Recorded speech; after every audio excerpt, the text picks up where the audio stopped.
కోటి మంది మహిళల్ని కోటీశ్వరులను చేయడానికి రేవంత్ రెడ్డి ఒక స్కీమ్ పట్టుకొని వచ్చిండు.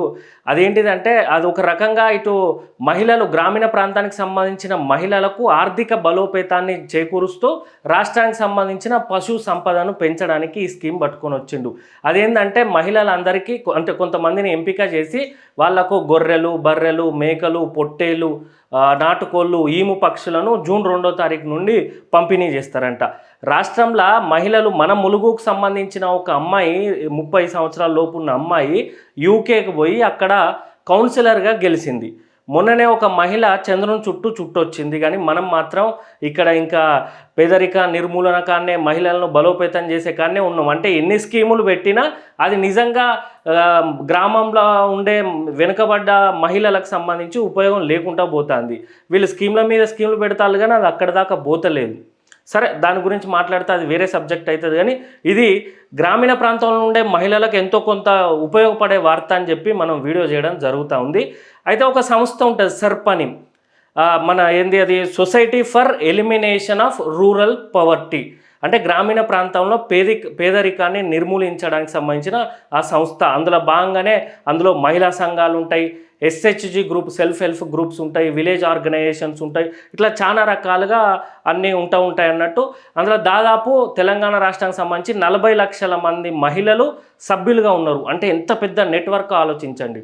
వీళ్లకు ఫైనాన్స్ ఇవ్వడానికి స్త్రీనిధి అనే సంస్థ ఉన్నది. అది చాలామందికి తెలిసే ఉంటుంది, ముఖ్యంగా మహిళలు అందరికీ తెలుసు. పొదుపు సంఘాలు, మన గ్రామీణ మహిళా సంఘాలకు సంబంధించి అలా యాక్టివ్గా ఉండే వాళ్ళందరికీ తెలుసు. ఆ స్త్రీనిధి సంస్థ చైర్మన్ మారతలేడని చెప్పి చాలా సార్లు వార్తలు వచ్చినాయి. దాని మీద ఏదో ఆరోపణలు ఉన్నాయి. అదేవిధంగా ఆడిట్ రిపోర్ట్లు కరెక్ట్ లేవని మహిళల్ని ఇబ్బంది పెడుతున్నట్టు కూడా ఈ స్త్రీనిధి సంస్థకు సంబంధించి వచ్చినాయి. అయితే ఈ స్త్రీనిధి సంస్థ బ్యాంకులతోటి ఇట్లా టైఅప్ అయి గ్రామీణ ప్రాంతాల్లో మహిళా సంఘాలు కమిటీలు ఉంటాయి కదా, వీటన్నిటికీ ఫండ్ను తక్కువ వడ్డీకి లేదా జీరో వడ్డీకి ఇచ్చి మహిళల్ని బలోపేతం చేస్తూ ఉంటాయి. అంటే చిన్న చిన్న లోన్లు ఇవ్వడము, 50,000, 30,000 మెల్లమెల్లగా అట్లా పెంచుకుంటూ పోతూ ఉంటారు.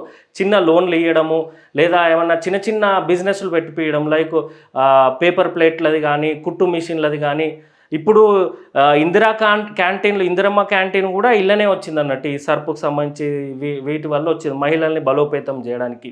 ఇట్లా చేస్తే 1,000,000 మంది మహిళలు కోటీశ్వరులు గారు, కానీ ఏదో ప్రయత్నం చేస్తారు. వాళ్ళు 100 చేస్తే కిందికి వచ్చేసరికి రూపాయి అవుతుంది, మిగతా 99 వాళ్ళే తింటారు. కానీ అట్లీస్ట్ ఆ రోజు గడవడానికి, ఆ పూట గడవడానికి ఈ ఎస్హెచ్జి గ్రూపులు అనేది, ఈ సర్పు సంస్థ అనేది కష్టపడుతూ ఉన్నది.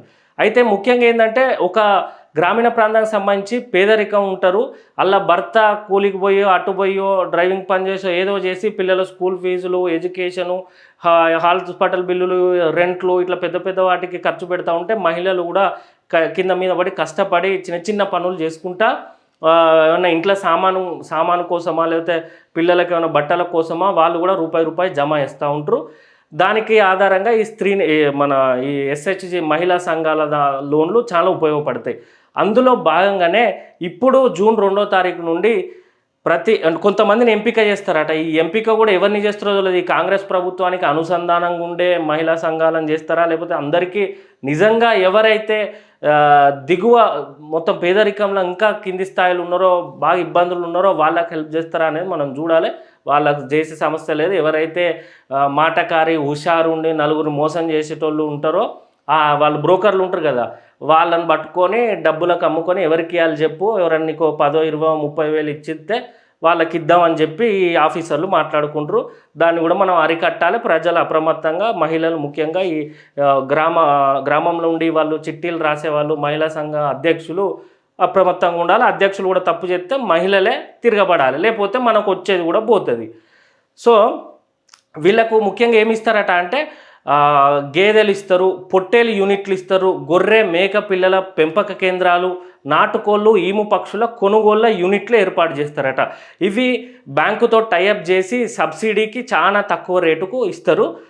వీటితో భాగంగానే ఎవరైతే సెలెక్ట్ అవుతారో, ఎవరెవరికైతే ఇద్దాం అనుకుంటారో వాళ్ళందరినీ తీసుకుపోయి పివి నరసింహారావు పశు వైద్య యూనివర్సిటీలో ఈ గొర్రెల్ని ఎట్లా పెంచాలి, వాటికి ఏం తిండి పెట్టాలి, వాటికి ఏదైనా రోగం వస్తే ఏం మందులు ఇవ్వాలి, ఎక్కడికి పోవాలి, ఎవరిని కన్సల్ట్ కావాలి, దీనికి మార్కెట్లో ఎట్లా అమ్మాలి, రేట్ ఎంత ఉండాలి, ఈ బిజినెస్ మోడల్ అంతా ఏ విధంగా నడిపించాలని చెప్పి ఉచిత శిక్షణ ఇస్తారట. దానికి సంబంధించి యూనివర్సిటీ రిజిస్ట్రార్ తోటి ఈ సర్ప్ చైర్మన్ సీతక్క ఆధ్వర్యంలో ఇదంతా చర్చలు జరిగింది. జూన్ 2వ తారీఖు నుండి ఇది జరగబోతుంది.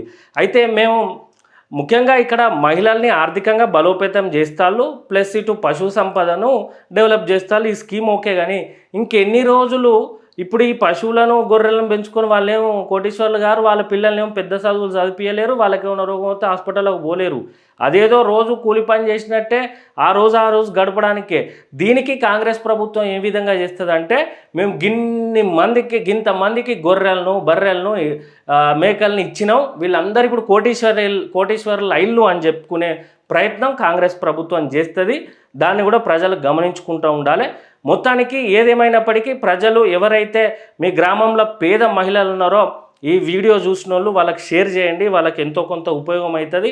అప్పుడు నిజంగా వాళ్ళు కొంచెం ఒక స్టెప్ అని ఎక్కుతారు 10 స్టెప్పులు ఎక్కే కాడ అని తెలియజేస్తూ, విద్యార్థుల రాజకీయ పార్టీ తరఫున మహిళలకు ఏ ఇబ్బందులు వచ్చినా, అది స్త్రీనిధి సమస్యలైనా, వేరే గవర్నమెంట్ స్కీమ్స్కి సంబంధించిన సమస్యలైనా కింద కాంటాక్ట్ నెంబర్ ఉంటుంది, మన విద్యార్థుల రాజకీయ పార్టీ నెంబర్, దానికి కాంటాక్ట్ అవ్వాలని తెలియజేస్తూ, జై తెలంగాణ, జై వీఆర్పీ, బ్యాటు గుర్తుకే మన ఓటు.